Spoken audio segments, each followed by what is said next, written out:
Namaste and welcome everyone to this chat today. And we have got Robert Spencer with us. Robert Spencer, whom everyone knows, it doesn't need any introduction. Welcome, Robert, and welcome, Vibhuti Ji. Thank you. Now, I think the whole world is reeling at the pictures that are coming out of the Israeli border near Gaza Strip. But are you surprised? You found something new? You think it is something that has not happened before? Or is it very much part of the playbook? Just working from the same playbook they've worked from for years. This is something I've been warning about for over 20 years now. This is something that, of course, you have experienced in India many times, perhaps borne the brunt of it in terms of the virulence and violence of the attacks. This was a particularly violent attack in Israel on Saturday, but India has seen just as bad or worse. So have many other parts of the world throughout 1400 years of the history of jihad. I set this out in my book of the same name, The History of Jihad. Nobody should have been surprised by this, but many people were, because the ongoing sickness of the Western world and the non-Muslim world in general is a refusal to admit and acknowledge the nature, the reality, and the magnitude of Islamic jihad. And so it constantly blindsides them because they do not or will not understand what it's all about, what it's coming from, what their goals are, what their methodology is, what they're likely to do yet again in the near future. Yes, I guess you're right, because if you read the Hamas Charter, they have laid down their objective absolutely in clear terms, absolutely explicit. They say that obliteration of Israel is their goal. And actually, it is the first goal, because they also say that they are actually part of the Muslim Brotherhood. And ultimately, their goal is what is laid down in Quran 8.39. Quran 8:39 says, "Fight them until persecution is no more and religion is all for Allah."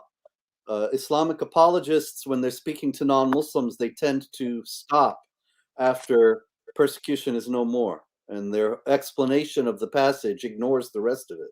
So it sounds as if it's just defensive warfare, that if you're being persecuted, if the Muslims are being persecuted, you can fight them until the persecution ends. That's not where the verse ends. The passage continues and says, until religion is all for Allah. And that is the goal of the attacks in Israel on Saturday. That's the goal of the jihad versus India on an ongoing basis. It was summed up by Maulana Maududi, the Pakistani Islamic scholar and politician who died in 1979. And Maududi wrote an extensive commentary on the Quran, multi-volumes. And he was a very, very knowledgeable Islamic scholar. And he wrote, non-Muslims have absolutely no right to wield the reins of power in any part of God's earth. And if they do, the believers are under the obligation to dislodge them from that power by any means possible. So that means if there's a non-Muslim government or a government that does not follow Islamic law, there's an ongoing state of war against that government on the part of Islamic jihadis. And that's ultimately why they did this on Saturday and why they attack everywhere else. They want to rule the entire world and to dislodge all the non-Muslim governments. And so they commit these acts of violence in order to weaken and destabilize those governments, to strike terror, also per the Quran, in the hearts of their enemies and make them afraid to resist, so that ultimately they're primed for submission. I think Al-Baqarah 2.254 makes it absolutely clear. It's explicit. It says the kafir is the persecutor, oblique oppressor. Yes, and see, Al kafirun hu al zalimun. it's just by virtue of being a kafir, by being an unbeliever, you're an oppressor. So many times Islamic apologists, because they're very clever, diabolically clever, you could say. And so they speak to non-Muslims who are ignorant of Islam, and they say, the Quran allows for fighting, but it's only fighting against oppression. And people think, oh, well, fighting against oppression, who could argue with that? I'm against oppression myself. More power to you. And they don't realize that what they mean by oppression is any non-Muslim government.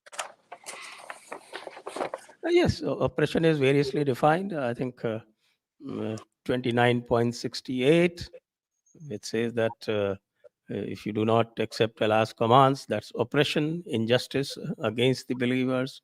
32.22, all of them actually, oppression means not following or not being a believer. That's oppression.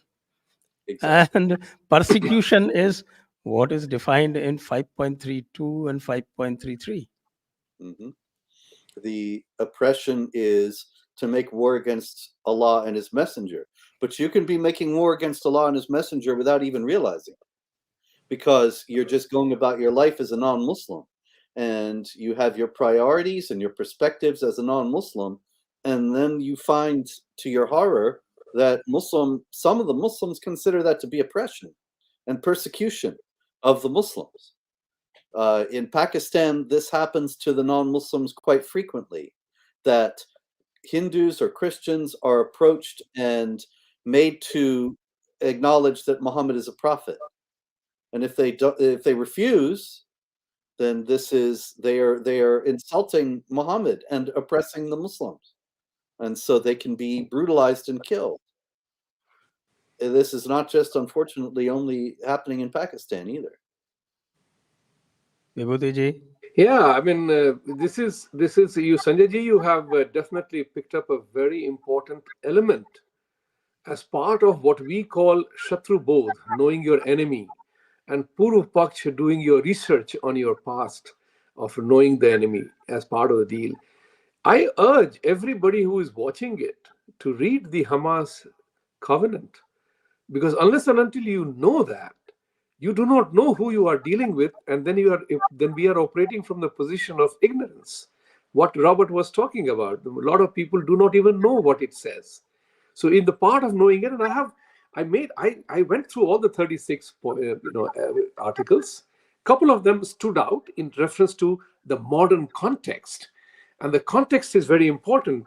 Is the fact that they reject any negotiated peace settlement. They say in the charter, reject any negotiated peace settlement, because that is only an instrument to appoint an infidel to disturb your way of life.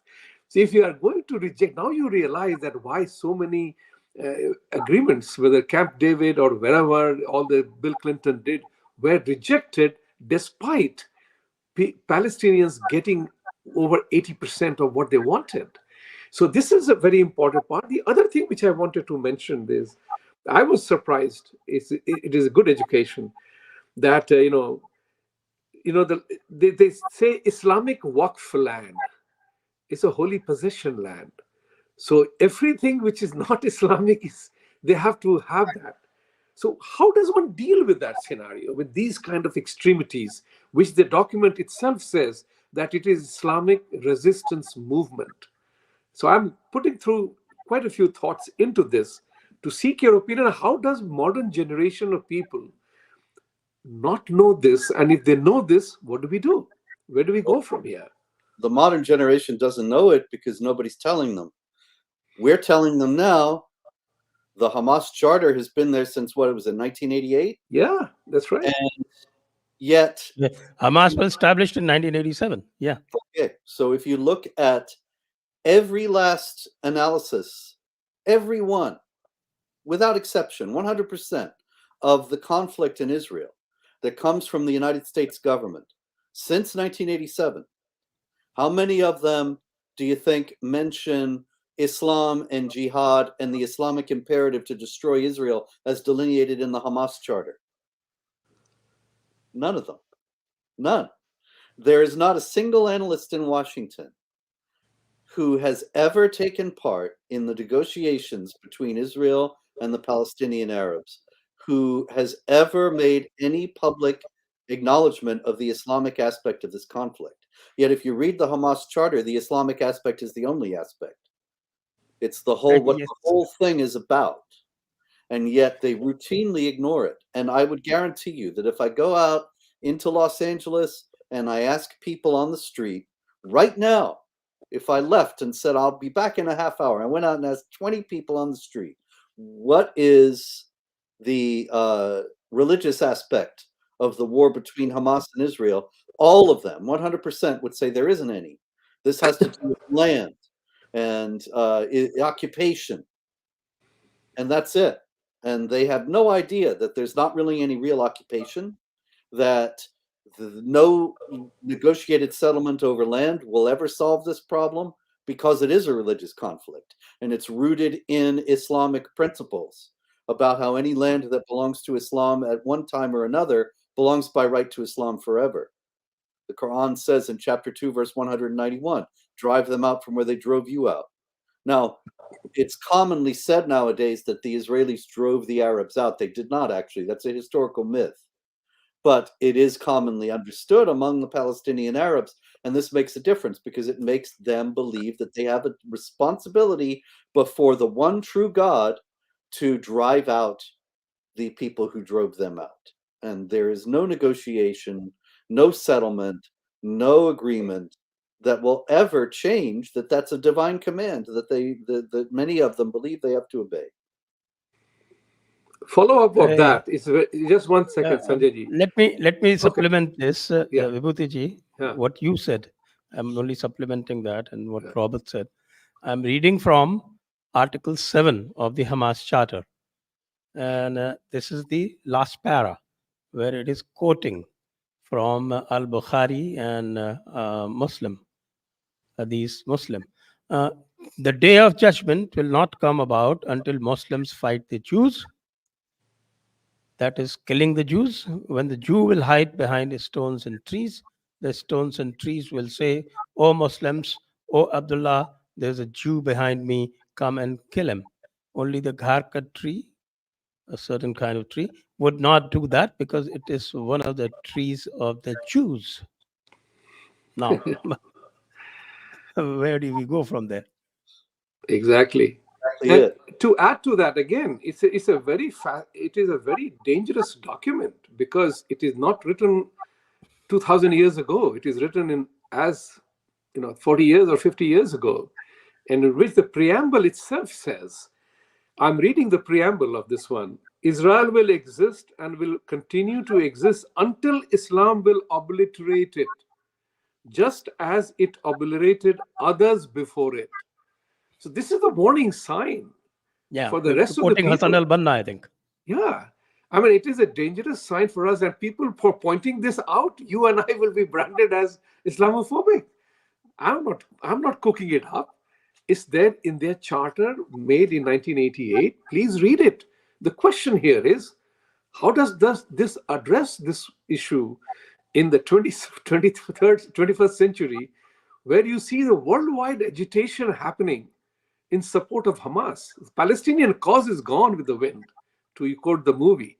It's gone with the wind. It's Hamas is directing the entire onslaught on civilized world in the manner that they are trying to do. If they are doing it in Israel, they will do it in India. It is the same ideology.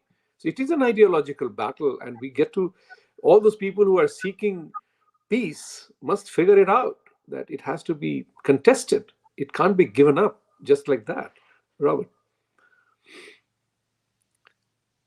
That's about the size of it. The Palestinian cause has been mainstreamed in the West, at very least, by the adoption of it by the left, and the left has portrayed it as a struggle of an oppressed people for self-determination against a vicious occupying power. And people have only heard this side of the story. They've never heard the other side, and they certainly have never heard about the Islamic aspects. So, of course, they have no idea. And so we see leftists joining with the Muslims in cheering on these attacks all over the world because they think they're righteous in striking out against the evil occupier. Actually, Israel owns all that land. It was part of what was set aside by the League of Nations, which was the precursor to the United Nations, as a Jewish national home.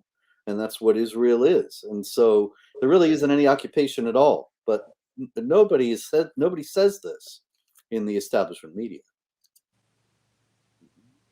How does one play with this distorted narrative? Because in Article 11, they clearly say that the land is exclusive Muslim nature of area. The land of Palestine is Islamic waqf, holy possession. If that is the criterion, how does one negotiate, particularly when they say reject negotiated peace and settlements? There How really does one... any negotiation. The negotiations have proceeded on the fiction that the Palestinian Authority of Mahmoud Abbas was moderate and did not believe the same things that Hamas believes. Right. Now, Mahmoud Abbas and the Palestinian Authority have made it abundantly clear many times that they believe exactly the same things that you're reading from the Hamas Charter.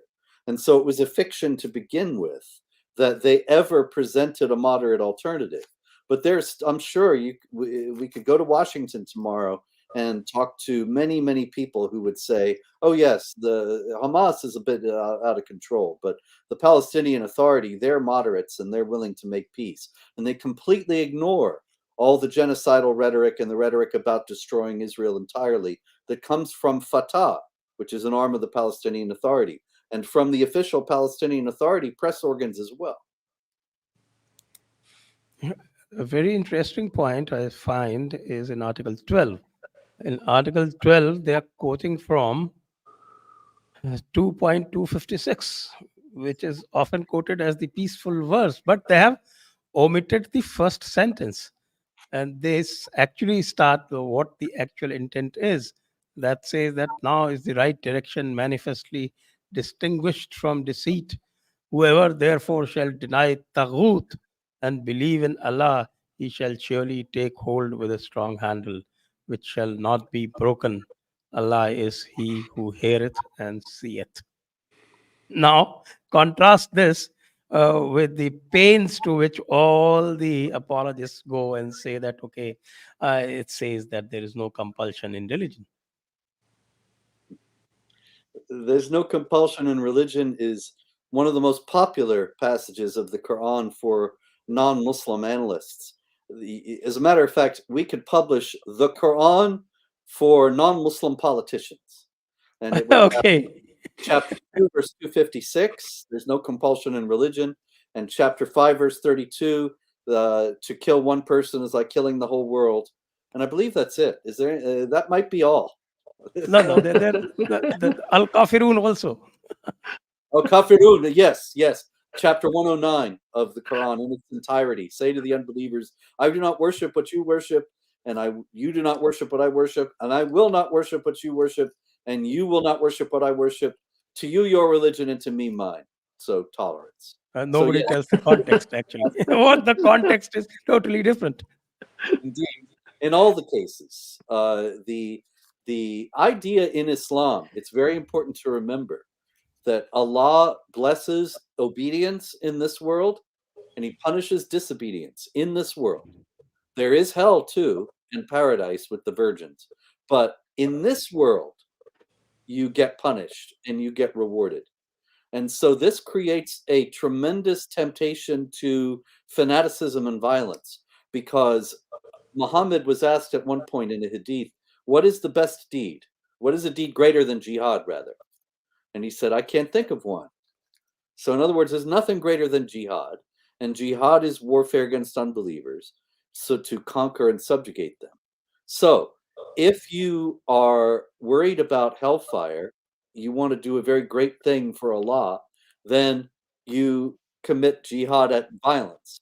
And you assume that you will be blessed in this world as well as in the next one. There's no idea that the righteous might suffer in Islam. And so if you have the righteous suffering then you have to correct that and strike out even more, become even more fanatical, because obviously you weren't religious enough. And so Allah wants you to become even more religious. And this is what we see in Pakistan all the time. And it results in the blasphemy convictions and the mob violence and the killings, because people are trying to please Allah and be righteous. And so you think that there's no compulsion in religion, and this means everybody is going to be tolerant and peaceful, when actually the idea is that the truth shines out from falsehood, which is the rest of the passage. That is something saying you're going to prosper in this world if you're righteous. And so it just leads to more jihad violence. There's also this apology that is often issued. It says that, okay, jihad is peaceful struggle, 25.52. Yes. Well, jihad is a peaceful struggle. Yes, there is the peaceful struggle in jihad. The Council on American Islamic Relations in the United States a few years back, they had a whole campaign. My jihad is getting to the gym regularly. My jihad is dropping off the kids at school on time.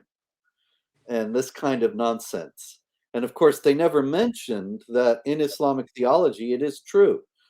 Actually, just in the Arabic language, and picked up in Farsi and the other languages that have been influenced by Arabic, you have struggle. That's jihad. And you can have all kinds of struggles. You know, in English, you could say there's a great struggle to defend civilization against savagery today. And you could also say, I'm struggling to lose weight or quit smoking or whatever. And that would be the same word, but it's one of them is a great struggle and one of them is a small one. And it's the same thing in Arabic. You can have all kinds of struggles, jihads. The Islamic Republic of Iran has a Department of Agricultural Jihad. It doesn't mean going to the farm and blowing it up. It means trying to make the farm more efficient, to struggle on the farm. But in Islamic theology, Sunni and Shia, the primary meaning of jihad is warfare against unbelievers, the struggle against unbelievers to subjugate them under the rule of Islamic law. And so when they say jihad is peaceful, it's true, but they're only giving you part of the story, and they're intentionally misleading you by leaving out the rest. Jihad fi sabilillah, that of course is explicitly violent. That's it. That's the jihad that's against unbelievers. Jihad for the sake of Allah. Jihad fi sabilillah is the hot warfare against unbelievers. That's what we saw on Saturday in Israel. A thought comes to my mind. It's like the word play. The English is a funny language. I'm trying to lose weight and I'm throwing my weight around. You know, it's something like that. So the point here is very important. And I'm looking at it from a perspective that how the tools are used, how the tools of democracy are used to subvert democracy. That's a matter of major concern. Yes. See, for example, you know, yesterday I watched the Black Lives Movement co-founders talking about how they find the struggle. They didn't use the word jihad, but common struggle against oppression by Palestinians and the Black lives, the total driven by ignorance. So how does the civilized world contest that? Because I noticed one thing, and I just wanted to do that extra sentence, that when I was watching Prime Minister Netanyahu and Secretary Blinken talk, Secretary Blinken mentioned that he is also a Jew and he understands the pain and trouble, the struggles that he has been through. I find that they are trying to drive the wedge between America and Israel, because they know that so long as America supports Israel, there is nothing they can do about it. America is very strong, very powerful. And therefore, you see Ilhan Omars and Tlaib of the kind who are weakening American resolve from within by playing the vote bank politics. Your thought on it? Which all fits into the entire covenant that we are reading here. Mm-hmm. And Tlaib and Omar, they're Muslims and they believe in all that. So they have no trouble really with Hamas. No reporter would ever ask them. I wish they would. It would be interesting to see what they would say if they were asked point blank, do you support Hamas? And probably they would start speaking about how oppressive the Israelis were. But they are indeed trying to undermine American support for Israel. They're trying to give the impression that if you're on the side of justice, then you have to support Hamas. And they are trying to make sure that the US does as little for Israel, if anything at all, as possible. It's very clear where their sentiments lie and what their allegiances are, but nobody ever confronts that directly for some reason. Why not? There are so many Jewish people in Democratic Party and Republican Party.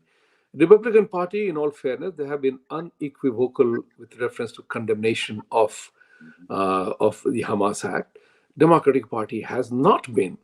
As a matter of fact, these elements.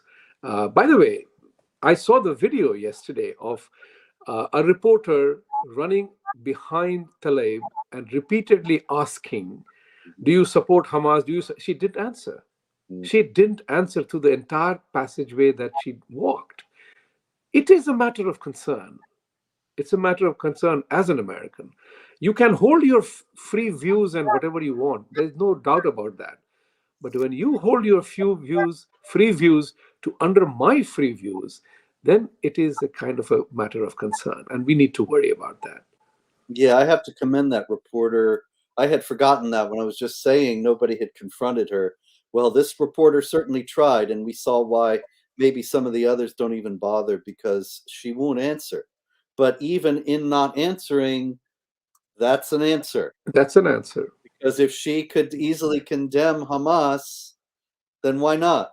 There's no political cost to condemning Hamas right now after what they did. But she knows there is a political cost for her, not in America at large, but in her district where it's full of Muslims and they love Hamas. But she doesn't want to call attention to that or let it be known in the larger population. Right. But as you go down the charter, you have this interesting Article 14, which says 3 circles.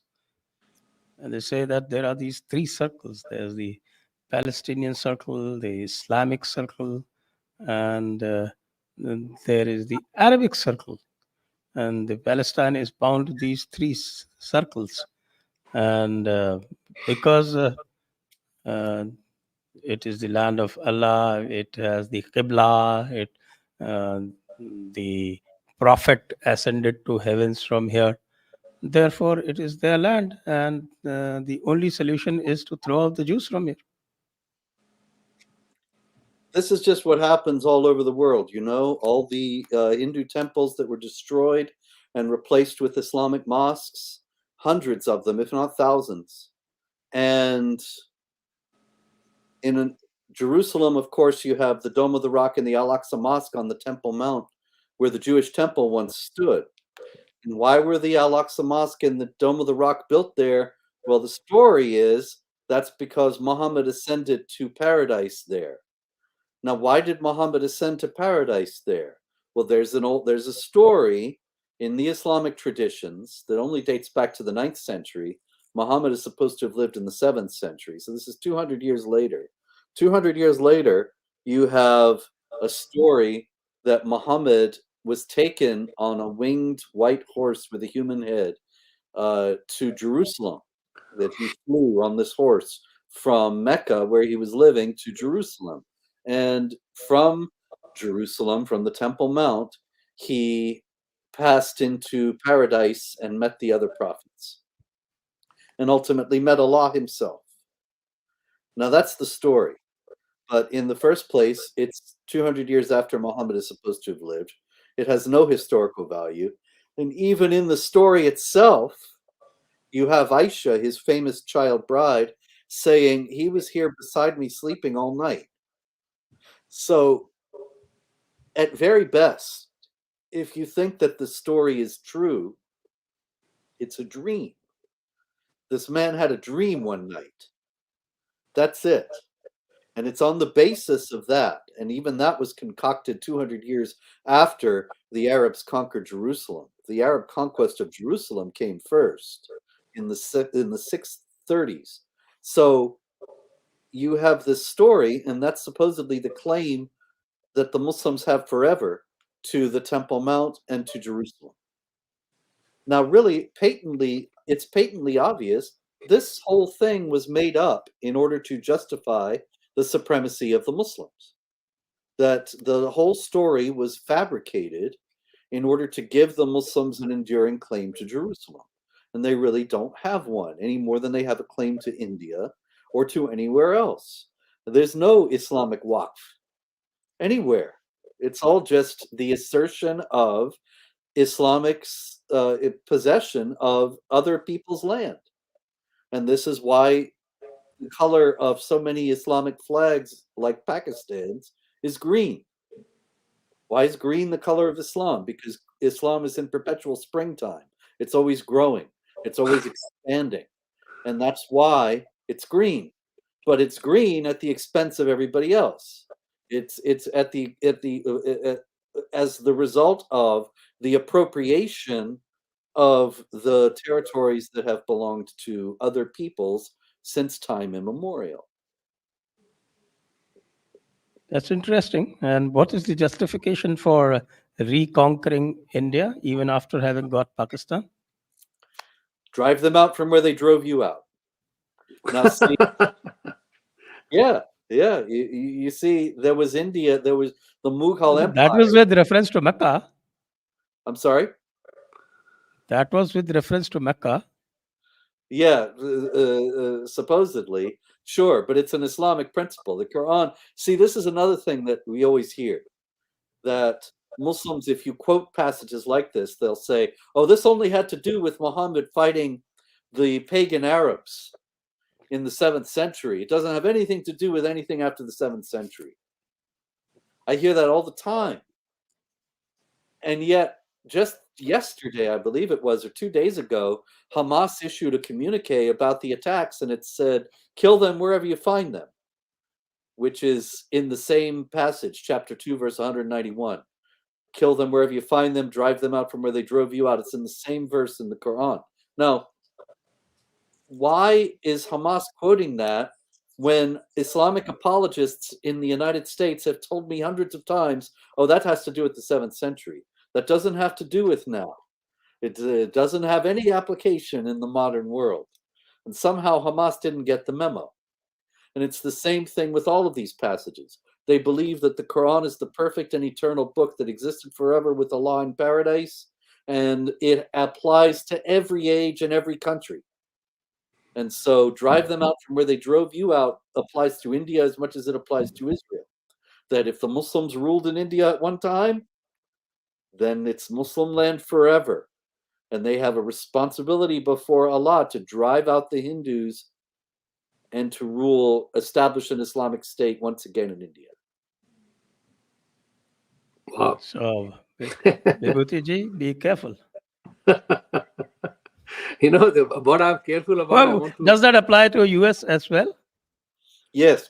It doesn't necessarily apply in the sense of that they have to reconquer, because, of course, they never had this land. However, there have been efforts to give the impression that they did have this land. And there's a passage from Christopher Columbus's diaries where he says that when they saw the New World, they saw mosques. Okay. So, the Western civilization is also an encroacher, that means. Yes. Now, Christopher Columbus was saying that he saw buildings of that shape or rock formations. He wasn't talking about actual mosques, but there are Muslims who try to represent that as indicating that the original Native Americans who were here in 1492 were Muslims. Now, of course, there's nothing to this whatsoever, but sometimes you see it over the last few years popping up with Islamic apologists trying to claim that this was originally Islamic land. And they don't state the other implication of that, which means that it belongs to them now. Now, But of even course, if there is also this 7.128, which says that all land belongs to Allah. yeah. And if you fight them until persecution is no more and religion is all for Allah, then ultimately, while you might have a priority list that includes the Muslim lands that you lost, like Israel and India and so on, it will also include all the non-Muslim lands that you never had, because you have to keep fighting as long as there are people whose religion is not all for Allah. Yeah, yeah. That's right. It says that, and Moses said unto his people, seek help in Allah and endure. The earth is Allah's. He giveth it for an inheritance to those to whom he will, and the sequel is for those who keep their duty unto him. Mm-hmm. Pickthall translation, 7.128. So when you wage jihad, you can seize the property of the unbelievers. And this is not theft, because theft is forbidden. You steal, you get your hand cut off. But that's chapter 5, verse 38. But you can seize the property of the unbelievers in jihad warfare because the earth belongs to Allah and everything belongs to Allah. And so you're just taking it back from those who have stolen it. Oh, indeed, yes. And 9.39 says that it is obligatory to fight the infidel. They learn the lessons of life very quickly, legitimizing what is not your own. But there's a problem. At least in India, there's a problem. That they don't understand Arabic and they don't really know Quran. So they get all their knowledge from the Friday sermons. Mm-hmm. And that is a problem, because that means that they are putting tremendous trust in the clerics, and the clerics can lead them wherever they want. And we've seen it over and over with Muslim clerics in India and in Pakistan saying these terribly incendiary things, and then the mobs go out and do what they're told, because this is also an Islamic principle. You obey the ruler, you obey the people who are in charge. And so they not that they would be any less violent if they knew the Quran, because the Quran encourages all this, but they're very much susceptible to the orders of the clerics, because that's really all that they have to go on. It's kind of interesting because it's a common apologetic point for Muslims in the West. They say you cannot speak about the Quran unless you are fluent in Arabic. And this is just really designed to cover up the terrible things the Quran says. And you quote it and they say, oh, no, that's not an accurate translation. You have to understand the Arabic. But it's really just a dodge to avoid the uncomfortable aspects of Islam. And it sounds good to people who don't realize, well, wait a minute, any language can be translated. There's no language in the world that nobody can understand except those who speak it. The idea that these things can only be understood in one language would disenfranchise the Muslims of India, of Indonesia, two of the most populous Muslim countries in the world. Not that India is a Muslim country, but it's got one of the largest Muslim populations in the world. Pakistan, Iran, and so on, not Arabic countries. And so we're supposed to believe, apparently, that those people can't understand Islam. That brings me to another question. It's the principle of taqleed, that you have to only follow. You don't have to try and interpret yourself. You have to follow the cleric. And that also brings me to this point. You remember that we discussed about what the foreign minister of UAE said, that you don't really know how to, you don't understand these people. And they control them by controlling the clerics, by putting the fear of death on the clerics. They control the clerics, and through clerics, they control the public. That's it. Why can't the democracies do that? And that's what I wanted to add here. This one is that the whole knowledge about doing the analysis, reading the translations, and the work to be done, is that the reason that the people are pushing the phobia laws so that you and I can't even talk like this, can't Mhm. even discuss what is written in the text? Like if the phobia bill becomes a reality in America, and if the United Nations succeeds in making Islamophobia as a global thing, then where do we go from here to even to know? The freedoms are gone, the very basis on which we are able to talk and discuss. We are discussing, we are not filled with any hate. We want to say what the hell is happening here, right? And Mhm. that's our objective, to make things better for all of us. How does one contest that? How do you find their narrative controlling the entire democratic process, where people are bending backwards to accommodate their point of view to become inclusive and seem to be, all inclusive, happy democracy? How does one deal with that? The democracy is under tremendous threat these days. There's no doubt about it. There is an effort to silence dissent in the United States. We saw that with the arrests, the multiple arrests now of Trump, the multiple indictments. Whatever you think of Trump, this has never happened before in the United States, that the Right. primary opposition leader was arrested and charged with various crimes, many of which seem to be quite flimsy in terms of the legal basis. It's clear that what we have is now a regime in the United States that is using the justice system to persecute its opponents and to silence them, and it wants to silence dissent. The whole Islamophobia fantasy was a precursor to all that, that the people who spoke the truth about Islam and jihad were stigmatized and silenced as Islamophobes. And even still, I'm on various lists that the US government and others consult, and people avoid talking to me and to others on the list because they're told that we are Islamophobic.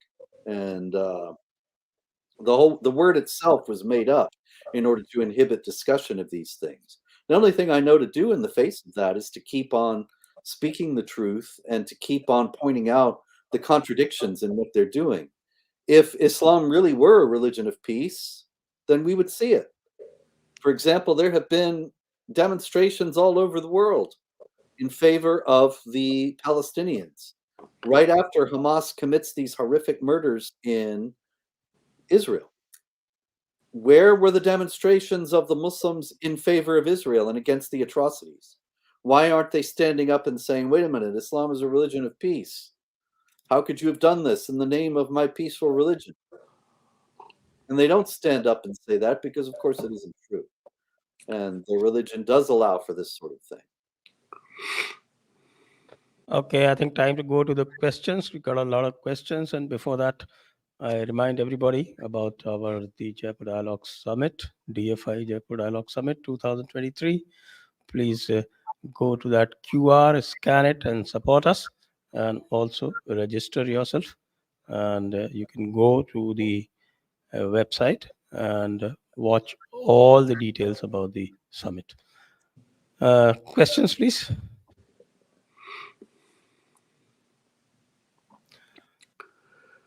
Myself, okay. They planned way ahead, but few years global artists suddenly started posting about supporting Palestine. Civic infiltration started before. Yes, Well, I my think son, that's just, you're quite yeah. right. This has been planned for years. As a matter of fact, this particular attack was planned for at least 2 years. A Hamas leader said that today. But also, this whole thing has been planned in a larger sense since 9/11, that there would be various efforts to influence public opinion. And that's why we now have the concept of Islamophobia and the concept of hate speech and so on. It's all designed to soften up resistance to the jihad. And then the next jihad happens and people say, well, the Israelis deserved it. They're so oppressive, which isn't even true to start with. But it's been a very sophisticated and successful propaganda campaign. Yeah, right. Next. Avdesh Kumar ji, thank you. Vibhuti ji. Myself back again. A friend was giving hints about one-eyed Hamas for a year now. That's all for now. Be aware of demography change in West. Look at Niger and Panun issue. Thank you for the warning. About. Do you? I don't know what that means. One-eyed Hamas. That's he's talking about our good friend Trudeau and his handling of the situation with the assassination of that particular terrorist, whom he called an honorable Canadian citizen, a priest, a worker, a social And activist. yeah, and Panun is a Sikh Khalistani who has threatened Hamas type attack on India, just as it has happened in Israel. He has openly threatened in Canada. Talk about freedom of speech and the rule of law. Mm-hmm. Well, there's certainly no doubt about it. I don't know about these other things, but the demography change in the West is also something that has been deliberately brought about and will have very far-reaching consequences, including increased jihad activity in the West. Right. Okay, next. Krishna Sundar, is the Gaza ground operation Israel's Battle of Iwo Jima? We'll see. Sorry? We'll see. It doesn't have. We don't see know. about that. We'll see how it goes. They haven't entered with ground troops yet. Okay. Battle of Iwo Jima, of course, was a naval battle. Yes. Next. Vivek Daya, namaste. How do we handle our own jihadis that support Gaza from AMU and support Pakistan Hyderabad cricket game? When will the current government stop this appeasement, as they are not getting any votes from Muslims anyways in 2024? That's very much internal to India. Would you like to address it? I don't know that I'm qualified. Probably one of you gentlemen would be better to answer it. What do you say, Vibhuti ji? Look, this issue has to be handled. And just as everybody is learning the Hamas covenant now, you never give up the attempt to gain for peace. Let's put it that way. I would not go as far as the government is doing appeasement. Yes, many people feel that way. Sometimes I also feel that way, that why are you trying to appease a group of people whose belief system is this? It's like trying to convey a hyena into a vegetarian milk drinker. It's not happening. So understanding the narrative is very important. And I think your frustration is very much understood, and you are not alone in thinking the way you are thinking, Vivekji. Okay, next. Santosh Karkera. Flight 93 during 9/11 fought back with terrorists like warriors. 10/7 warriors fought back. Should all civilians be armed to protect their families? Yeah. No doubt about it. Yes, they should. Yes. I'm all for that. That's one of the things that's happening with this regime, though, and trying to stamp out dissent, is to restrict the ability to bear arms on the part of law-abiding citizens. And so we'll just be here defenseless in the face of all the people that they've brought into the country, including criminals and terrorists and so on. Okay, Abhi, next. Abhinav. Namaste, Robertji. Just want to know the truth about the prospering of Jews that were kicked from Iberian Peninsula who settled in the Ottoman Empire.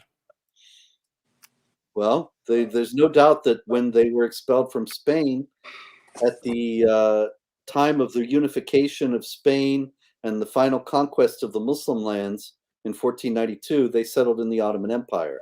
The idea that they prospered in the Ottoman Empire is wildly exaggerated.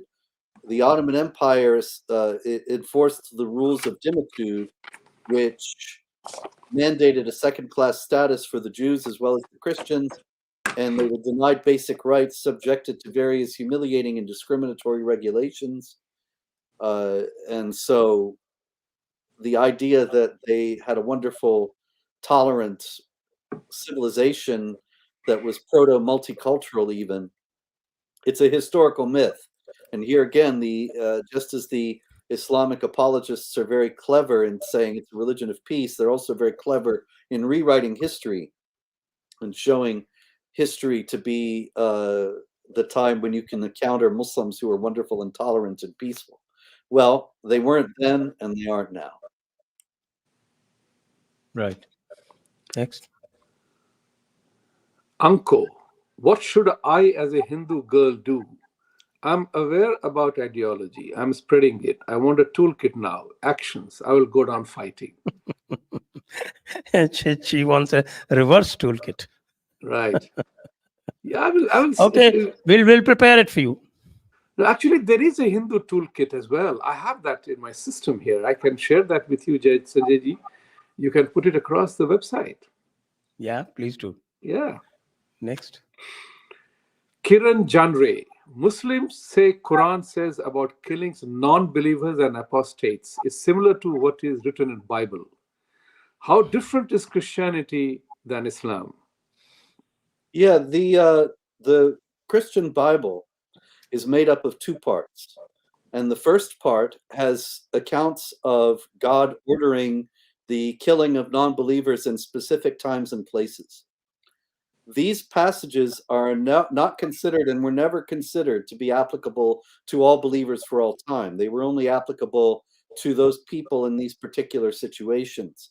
And so there is not now and has never been any law mandating the killing of non-believers and apostates in Christianity.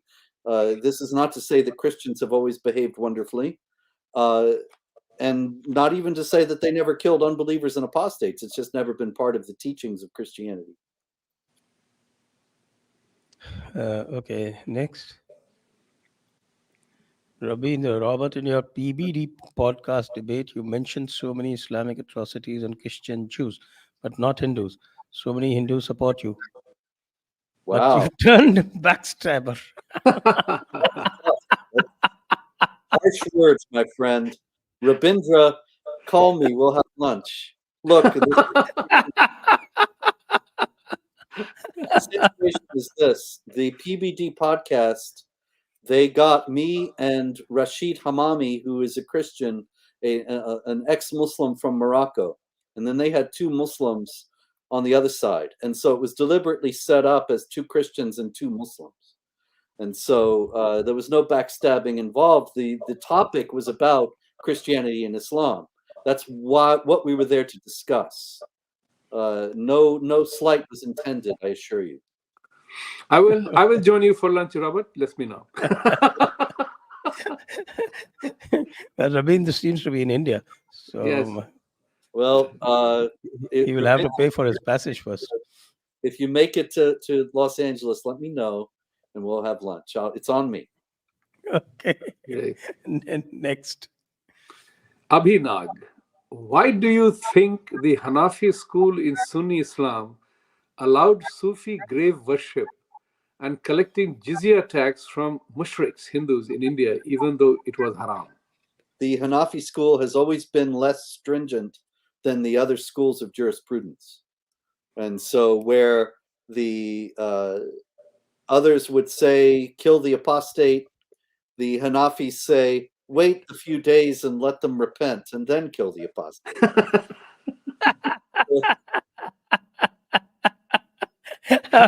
Small mercies. Okay. The collection of the jizya from the Hindus was part of an accommodation that was necessary, that became clear very early in the Muslim conquest of Sind, because there were so many Hindus and they couldn't kill them all or convert them all. And so they got clerics to say, we'll treat them like the people of the book. It was an accommodation born of necessity. Yeah, next. Next. Yeah, this is done. Next. Curious Prani. Jordan Peterson seems to think Islam is better than woke religion. What do you think? I tend to think Jordan Peterson is not informed about Islam. And he learn more about Allah. He needs to understand that he's dealing with something that is very dishonest and two-faced. And it's not what he thinks, because he's been talking to all these Islamic apologists who are desperately dishonest, Muhammad Hijab and so on. And he needs to understand that the idea of deception is very important to these people, and that he's not getting the whole story. Jordan, give me a call too. We'll have lunch with Rabindra. All right. Lots of lunch invitations going out today. I'm glad to hear that. Niladri. Future of India seems grim as Modi is siding with Islamic countries. Hindus will be minority then, rather China looks more firm against the peaceful. What's your opinion? Thank you.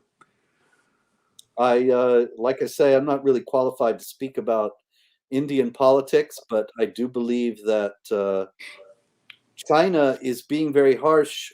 I don't want to be in the position of approving that, or having people think that this is some good course of action. The jihadis we oppose because they are violent and coercive. The Chinese communists are violent and coercive. I'm not in any favor of that either.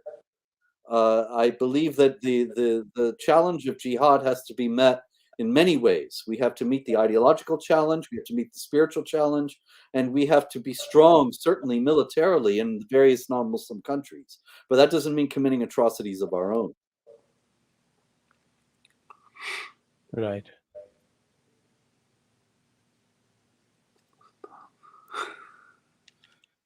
Okay, Vibhuti ji, have a go.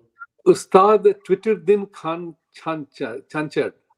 Robert, what do you think should be the approach for average non-Muslims to push back against wokeism in universities and corporate, which provides cover to radical Islam and leftist anarchism?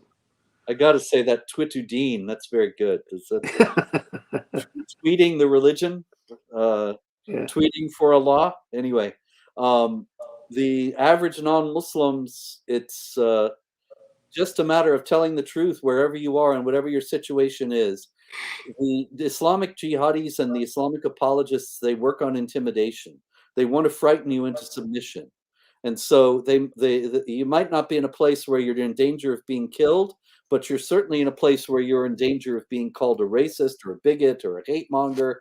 And you have to stand up and keep telling the truth no matter what. Most people fold just at being called names. And we have to be made of sterner stuff than that.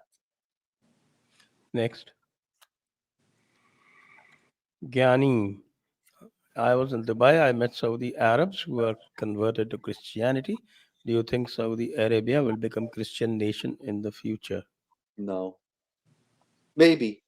No, I say no, but then I think, well, anything, the history is full of surprises. So I suppose it's theoretically possible. Certainly, one thing you can say is there's a great deal of discontent in the countries that are fully Islamic and enforce Sharia. There's a great deal of discontent with Islam. There was a poll in Iran last year, I believe it was, that was extraordinary. Only 40% of the people would say they were Muslim. Now that's in the Islamic Republic, where 99% of the people are supposed to be Muslim. So what happened to the rest of them? They've been living under Islam for 40 years, and they've had enough of it. So they're not even saying they're Muslim anymore. And there are many Christians in Iran, also people returning to Zoroastrianism. And so I wouldn't be surprised if Saudi ceased to be an Islamic country sometime in the future. Yeah, they say that 74% of mosques go unattended. Yes. Next. Anurag. Hi, Robert. What strategy must the civilized world adopt to ensure that future generations of Muslims see Islam for what it is and then reject its teachings? I don't see a way democracies around the world can ban the Quran, even though it is one of the most dangerous books in the world. I'm not in favor of banning the Quran. I'm in favor of the people reading the Quran. Right. And if they read the Quran, that's the best thing to do to ensure that future generations of Muslims will see Islam for what it is and reject its teachings. Because if you make it public, and a matter of public discussion, that this is a book that endorses murder and rape and subjugation of people who are outside the fold, and slavery and beating your wife and all manner of terrible things, many people will think, oh, well, I don't want to be part of this religion, and they will leave. But most people in the West who are even joining Islam, they don't know anything about it. And so they think they're joining something that is different from what they're actually joining. Okay, next. Abhinag. What's wrong with the Hasidic. Hasidic True. I don't Jewish believe. community? Oh, I know what you're talking about. You're talking about the Neturei Karta. Neturei Karta is not the Hasidic Jewish community of New York City. The Hasidic Jewish community of New York City is made up of numerous different groups, and none of them support Hamas. But there is one group of Hasidic Jews, the Neturei Karta, and they reject Zionism. They believe that only the Messiah can start the state of Israel. And so they started the state of Israel without the Messiah, no good. So they actually have betrayed their own people and demonstrate against Israel. They've allied with Iran. They like Hamas. And I think these people are crazy, because if you are opposed to Israel, that's one thing. But to side with the people who will kill your own friends and family, your own kinsmen, that's treason. And that's not excusable in any context. Next. Global Pandemic Treaty, End of Sovereignty, Pandemned. Dr. Spencer. What names? I know. People are being really creative. Dr. Spencer, respect to your research. Why people are not researching astrotheology? They attacked after 6 and 6 hours later, 66 minutes later on Saturday. I never heard the word astrotheology until this minute. And so I cannot. Okay. Next. Krishna Sundar, why US policy uniting Russia, China, Iran, Saudi, and others? Because the U.S. is run by a traitor class that wants to destroy the U.S. You're quite right, actually. We might laugh about it, but you're quite right. Yeah, he's right. And we are concerned for the US. We are all concerned. All over the world, we are concerned about the direction that US is taking. You are right. You are right, absolutely. Next. As the saying goes, if I were in the boxing ring with Muhammad Ali, I know he will pummel me. He will make a mincemeat out of me once he starts hitting me. My goal is only one. Somehow land a punch on his nose and make him bleed. That's my victory. That's what they are doing in America, the most strongest country. Weaken it where it matters. And that's the vote bank politics which is going on. Anyway, Pushamitra Shunga, what a religion where people kill each other for blasphemy, but never show anger for their Arab masters on saying these converted Muslims. Ghalis, Rafiq, and Al Hindi Miskin. Answer, please. I don't understand the question. I'm sorry. Do you understand? Well, what they're saying is that the Arabs use these cuss words. Ghalis is dirty, Rafiq is also, gotcha. Okay. and Al Hindi. These are all pejoratives actually for they're using unbelievers, right? Indian Muslims. Yeah. Indian Muslims. Oh, that's because Islam is a vehicle of Arab supremacism. Right. That's, you were just talking about Muhammad Ali. Muhammad Ali was an American from Kentucky named Correct. Cassius, and he changed his name to an Arab name when he converted to Islam. Why? He wasn't an Arab. And there are converts to Islam all over the world who change their name to Arab names. Why? They're not Arabs, but Arabic is very much supreme in Islam. Arab culture, the Arab religion, you have to pray in Arabic, read the Quran in Arabic, and many of them even dress like 7th century Arabs.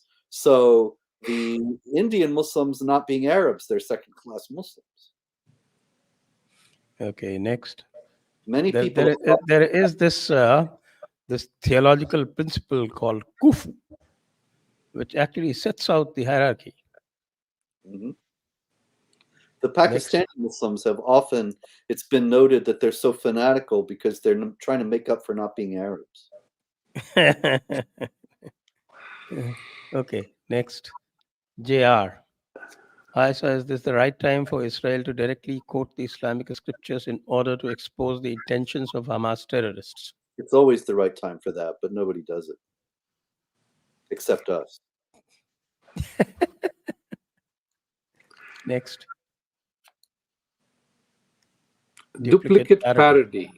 Earlier, Jihad was having year-wise all the attack incidents covered in that year, but can't find it now. Is data removed or any modification done? No, it's still there. It's just not at Jihad Watch. It never has been. I have it linked to Jihad Watch, but I did not originate this list. It comes from thereligionofpeace.com. Be careful not to leave off the. It's thereligionofpeace.com. And if you go there, you'll find the extensive, comprehensive list of over 40,000 jihad attacks since 9/11. Next. JR. I personally feel that official leadership of Israel should quote Islamic scriptures like Hadith and Banu Qurayza to put a global ban on Islam. So I'm all for quoting Islamic texts. I've been doing it myself for decades now. People need to know what's in them. Next. Ustad tweeted in again. It's addressed to Sanjay ji, you and I. It's private companies, sponsors of the World Cup, who are doing this whole welcoming of the jihadi-minded sportsmen, not the current Indian government. Unfair to accuse them of appeasement. Oh, thank you for saying okay, so. Noted. JR. Yeah. Difference between Islam and Christianity is that while Quran is considered as verbatim from Almighty Bible, is not for this very reason. Not even one word can be falsified. I didn't get it. Well, yeah, it is certainly true that the Islamic idea is that Allah dictated every word of the Quran, and it's the copy of the perfect book that existed in paradise. And Christians don't view the Bible like that. They understand there's a human element in it. That is part of the difference, but also the main difference is that Islam, the Quran says things like kill them wherever you find them, and the Christian Bible does not. Okay, next. T-Seeker. It is said that when Neil Armstrong landed on the moon, he heard namaz on the moon. Even moon belongs to Muslims. Yes, that is something that is said. And I believe Neil Armstrong at one point had to issue an official denial because people were coming up to him and saying, Alhamdulillah, you have converted to Islam. And he would say, no, what are you talking about? And so it's just more of this fantasy that's designed to make Muslims feel better, but also to fool non-Muslims into thinking that the whole world is coming to Islam and they better jump on board. Okay, next. RP. Islam gaining in West only because liberalism, feminism, secularism made it weak, and who is pushing these in the West? Jews. So powerful, can't even type their name. Oh, this is silly. There are some Jewish people who are leftists, feminists, secularists, and there are also some Jewish people who are opposed to all these things. And this kind of collectivist mindset is baseless, because even if you had all Jews doing these things, it's not as if this is some principle of the Jewish religion. This is just a diversion from the fact that there is a religion that actually calls for collective action for conquest, and it's not Judaism. Right. Next. Kaushik 786. Democratic Blue Book is to replicate Yugoslavia in India and the pretext of Hindus repressing Muslims. Yeah, they are always oppressed. The play looks very similar. Your take on the warmongering Democrats? The warmongering Democrats are the traitor class that I referred to before. They don't have the best interests of the United States at heart, much less of India. And so certainly they want wars because they profit from the wars. They sell weapons, they manufacture the material that is necessary, and so their profit motive is coming before the peace and stability of the entire world.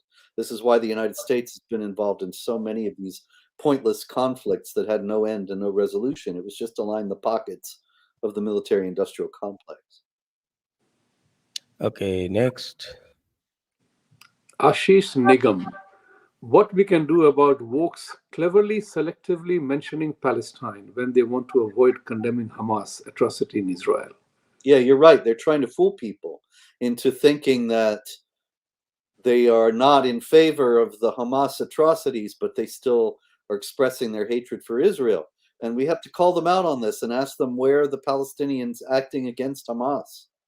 Where are the Palestinians standing up and saying, not in my name? Nowhere. As a matter of fact, Fatah, which is the great rival of Hamas, was fully in accord with the attacks and was cheering them on. Right.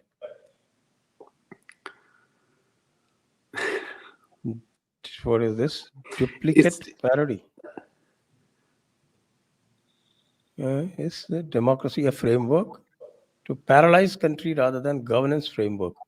How to drive wokes, seculars, communists away from pillars of democracy? I'm not quite sure what to make of that. I think he's referring to the fact that democracy ends up being the threes: judiciary, executive, legislature. As a checks and balances, they end up doing nothing, which would be quite welcome at this point.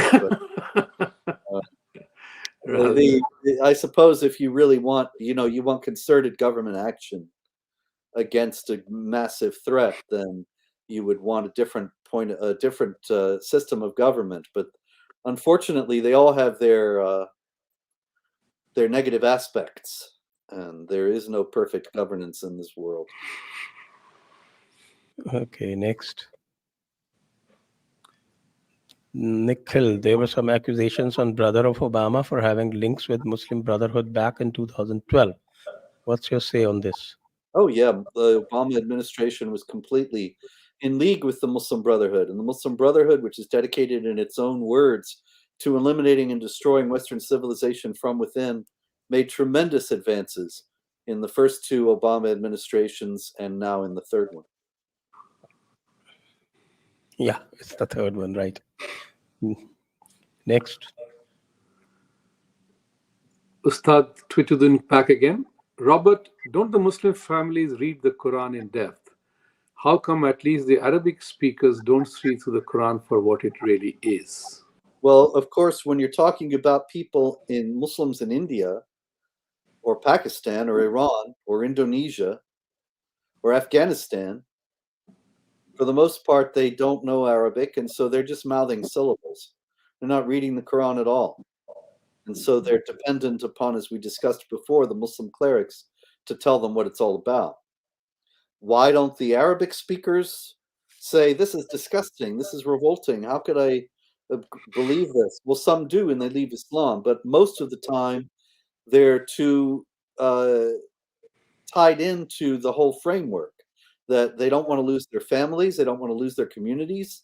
Their entire frame of reference is based on Islam, so they might not even recognize how terrible, how horrific many of the teachings are, because they're constantly told all the time, this is the greatest wisdom, this is the greatest truth. And so they don't even read it critically. Today, just as a sidelight, today there were some figures that were shown on Indian television regarding the support for Hamas in Muslim countries. And in Arabic-speaking countries, it was the least. That came as a surprise to me, at least. Yes. Sharvin Shelke. Why doesn't someone ask Palestinian what did they expect? You can't expect to spit in a sleeping tiger's eye and then live to tell the tale. What part of the Israeli response did they not expect? We probably didn't expect it to be as strong as it has been, because it never has been before. Israel declared war for the first time since 1973. And so that means that there have been innumerable Hamas attacks against Israel between 1973 and 2023 without this kind of response.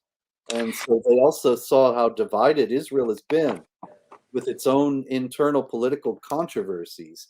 So they thought they're divided and distracted. Maybe they won't do much of anything. And also they knew, as it was expressed in a Hamas communique, this is jihad to victory or martyrdom, that if they get killed, well, then they enjoy the virgins of paradise. And so it's a win-win situation anyway. All right. Next. Dharati Patra. Israel is on Muhammad's path of killing every near and dear of ones who fight you. You also kill whole families of fighters of Banu Israel. Yes, that's true. He did. And he's the excellent example of conduct, according to the Quran, chapter 30, verse 21. So, perfect. Yes, you imitate him, and that's what they did. Yes, yes.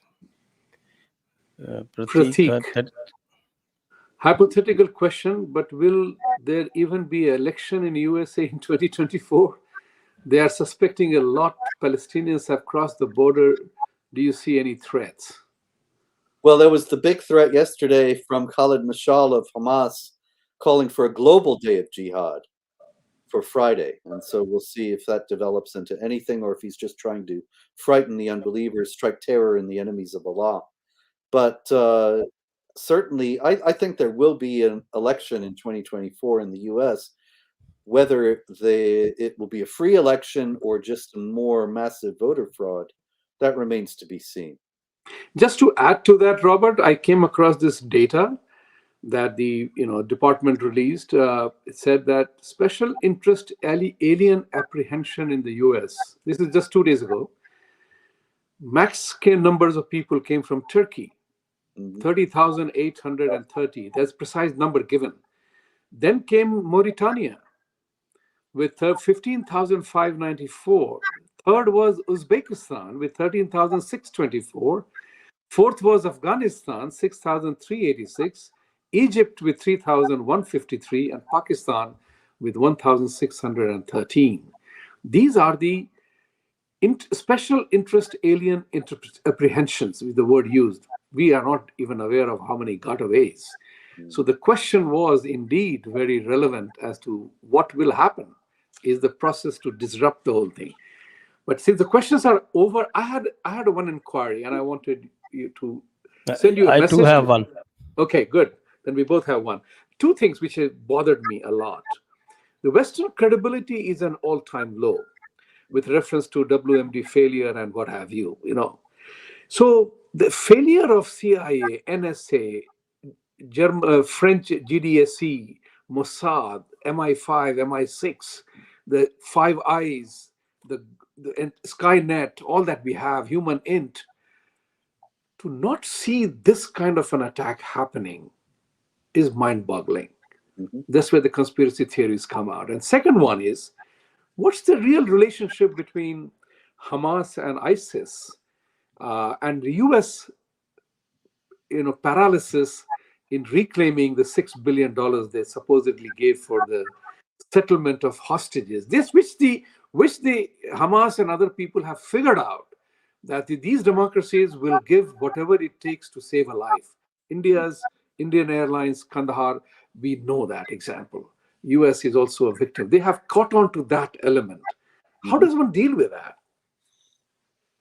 Well, in the first place, this was a massive intelligence failure, and we don't know exactly what happened yet. I'm sure there will be a full investigation and more will come out. We heard that the Iron Dome, for example, went out, and there's been no explanation of that. And so I hope that it's not the case that Iran figured out a way to get into the Israeli computers and disrupt it, but that may have been what happened. And this is very great, a disquieting sign of how vulnerable we all really are, because if the most sophisticated army in the world can be so caught short, then anybody can. But we don't know really what happened yet. I don't believe that the whole thing is, I don't believe the conspiracy theories that the whole thing is fake or something. I mean, it's quite obvious that Hamas exists and wants to kill Israelis, and so they did. But I don't know nobody knows what happened fully yet. And any thoughts on ISIS-Hamas relationship? Oh yeah, they're the same thing. They hold the same ideology. It's just that Hamas is directed toward Israel, and ISIS has a more general desire to establish a caliphate wherever it can. As a matter of fact, there was an ISIS flag that was found in southern Israel as a result of these attacks. Okay, just one short question. I am quite surprised by the views of Nassim Nicholas Taleb.